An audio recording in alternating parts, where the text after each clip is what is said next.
जब इंसान पैदा होने से पहले मां के गर्भ में होता है तब उसको छठे महीने चेतना आती है कि वो कहां पर है।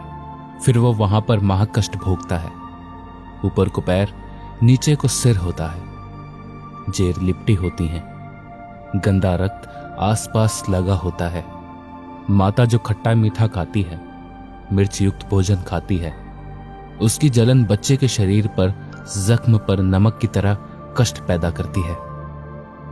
उस जलन से बच्चा रोता है लेकिन आवाज नहीं निकलती। वो इसी कारण घूमता रहता है। इस बात पर संत गरीबदास जी महाराज ने कहा है, उस समृत की रीझ छुपाई अब कुल कुटुंब से राता, गर्भ के अंदर वचन भरे थे कहां गई वो बाता। भावार्थ, जब मानव को गर्भ में कष्ट था, परमात्मा से पुकार की कि हे भगवान, इस नरक से निकालिए। मैं बाहर आते ही पूर्ण परमात्मा की भक्ति करूंगा। पूर्ण गुरु की शरण ग्रहण करके सद्भक्ति करके इस महाकष्टदायक नाशवान लोक से आपके निज धाम अविनाशी स्थान पर पहुंचूंगा। फिर उस परमात्मा ने हमारी पुकार सुनी और खुश होकर हमें मां के गर्भ से सही सलामत बाहर निकाला। उसके बाद अब कुल परिवार में लीन हो गया, परमेश्वर को और अपने किए वायदे को भूल गया।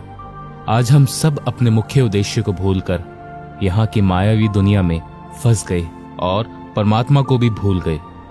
मृत्यु के पश्चात आगे फिर धर्मराय मिलेगा, फिर पूछेगा कि जो वायदा परमात्मा से किया था वो तूने निभाया।